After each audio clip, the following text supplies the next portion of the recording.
born again in March of '89. I was an alcoholic. I had the Holy Spirit come down over me, swirl around me like a small whirlwind, pick me off the floor and put me on a pedestal. And I floated back down. I said, oh my God, I didn't know you come to earth. I read John in the Bible about being born again. Well, then I was a meter reader for People's Natural Gas. I had the rapture on Jones Street in Holliesburg. He took me up to heaven and zeroed in his face. He said, all this sin, if there wasn't sin in the world, we wouldn't have all this. I said, oh, if I could only tell the world, we wouldn't need doctors and psychiatrists. Boom, I was back in my body. I ended up being fired from People's Natural Gas. I turned it into Jubileer, Senator. He sent the cops out here after me. I wasn't allowed in Altoona anymore. I identified back then Billy Idol, the rock singer, as Jesus Christ. He wrote all his songs about me being born again.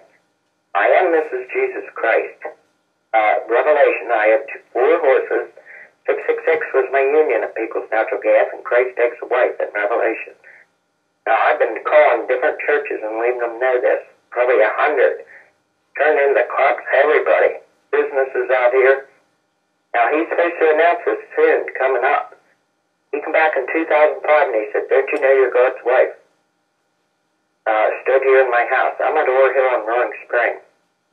So, I think you people ought to know. Everybody's being judged right now. I don't know what's going to happen. $14 trillion in debt in the Gulf. Well, and the Chesapeake's polluted. So, you have my number if you need to call me. But there's Billy Idol, the rock singer. And he's Commander X of the UFOs. And my story's coming out in Bioshock 2. PlayStation for children. It's called Rapture and Big Daddy.